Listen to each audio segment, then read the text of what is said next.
Hello learners, UGC next മാനേജ്മെൻറ്റിലെ 10ാമത്തെ യൂണിറ്റായ ഓൺട്രപ്രണർഷിപ്പ് ഡെവലപ്മെൻറ്റ് റിലേറ്റഡ് ആയിട്ടുള്ള ഒരു ക്വസ്റ്റ്യൻ ഇന്ന് നോക്കിയാലോ.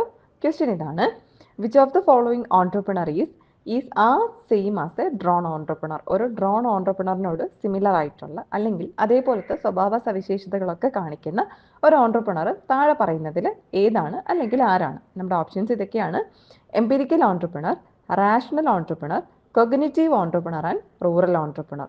അപ്പോൾ ഈ ഒരു ക്വസ്റ്റ്യൻ നമുക്ക് ചെയ്യണം അല്ലെങ്കിൽ ആൻസർ ചെയ്യണമെന്നുണ്ടെങ്കിൽ ആദ്യം നമ്മൾ ആരാണ് ഒരു ഡ്രോൺ ഓൺട്രപ്രണർ എന്ന് അറിയണം. അപ്പോൾ ആ ഒരു ഓൺട്രപ്രണർഷിപ്പ് ഡെവലപ്മെൻറ്റിലെ ടൈപ്സ് ഓഫ് ഓൺട്രപ്രണേഴ്സ് റിലേറ്റഡ് ആയിട്ടുള്ള ഒരു ക്വസ്റ്റ്യൻ ആണിത്.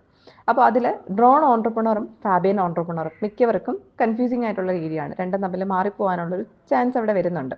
അപ്പോൾ ആ ഒരു കൺഫ്യൂഷൻ ഒഴിവാക്കാനായിട്ട് ഒരു ടിപ്പ് പറഞ്ഞു തരട്ടെ. ഡ്രോൺ എന്നുള്ളൊരു വേർഡിനെ നമുക്ക് ഡോണ്ട് എന്നൊരു വേർഡുമായിട്ട് കണക്ട് ചെയ്ത് പഠിക്കാം. Okay, drone, don't.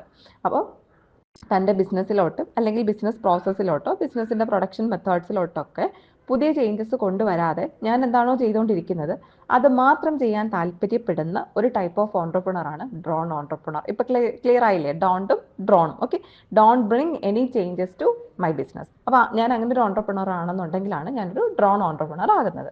അപ്പോൾ താഴെ തന്നിരിക്കുന്ന ഓപ്ഷൻസിൽ ഓപ്ഷൻ ഡി പറയുന്നത് റൂറൽ ഓൺട്രപ്രണർ ആണ്. നമ്മളിപ്പോൾ പറഞ്ഞ കൺസെപ്റ്റുമായിട്ട് ആ ഒരു റൂറൽ ഓൺട്രപ്രണറിന് പ്രത്യേകിച്ച് റിലേഷൻ ഒന്നും വരുന്നില്ല. അപ്പോൾ ആ ഒരു ഓപ്ഷൻ നമുക്ക് എലിമിനേറ്റ് ചെയ്ത് കളയാം. Then cognitive entrepreneur. എപ്പോഴും ആ ഒരു കൊഗ്നിഷൻ എന്നൊരു വേർഡൊക്കെ കേൾക്കുമ്പോൾ നമുക്ക് നോളജ് എന്നൊരു വേർഡുമായിട്ട് റിലേറ്റ് ചെയ്യാനായിട്ട് പറ്റും. അപ്പോൾ അതും ഈ ഒരു ചേഞ്ചസുമായിട്ടൊന്നും ബന്ധം വരുന്നില്ല. സോ ആ ഒരു ഓപ്ഷൻ നമുക്ക് എലിമിനേറ്റ് ചെയ്യാം. Then rational entrepreneur. റാഷണൽ എന്ന് പറയുമ്പോൾ നമ്മൾക്ക് റാഷണൽ തിങ്കിങ്ങും ഡിസിഷൻ മേക്കിങ്ങും ഒക്കെ നമുക്ക് അറിയാവുന്നതാണ്. അപ്പോൾ തൻ്റെ ബിസിനസ്സിലോട്ട് ലോജിക്കലി തിങ്ക് ചെയ്ത് എൻവയോൺമെൻറ്റൽ ചേഞ്ചസിനനുസരിച്ചിട്ട് പുതിയ ചേഞ്ചസ് കൊണ്ടുവരാൻ ഇഷ്ടപ്പെടുന്ന അല്ലെങ്കിൽ പുതിയ രീതിയിലുള്ള പ്രൊഡക്ഷൻ മെത്തേഡ്സ് ഒക്കെ ഒന്ന് അഡോപ്റ്റ് ചെയ്യാൻ ഓക്കെ ആയിട്ടുള്ള ഒരു ഓൺട്രപ്രണറാണ് റാഷണൽ ഓൺട്രപ്രണർ. അപ്പോൾ അതുമല്ല. അപ്പോൾ നമ്മുടെ കറക്റ്റ് ആൻസർ ഓപ്ഷൻ എ ആണ്, എംപിരിക്കൽ ഓൺട്രപ്രണർ.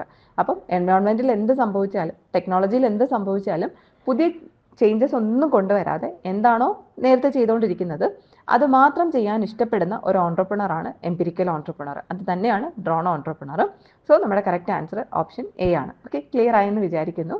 Thank you.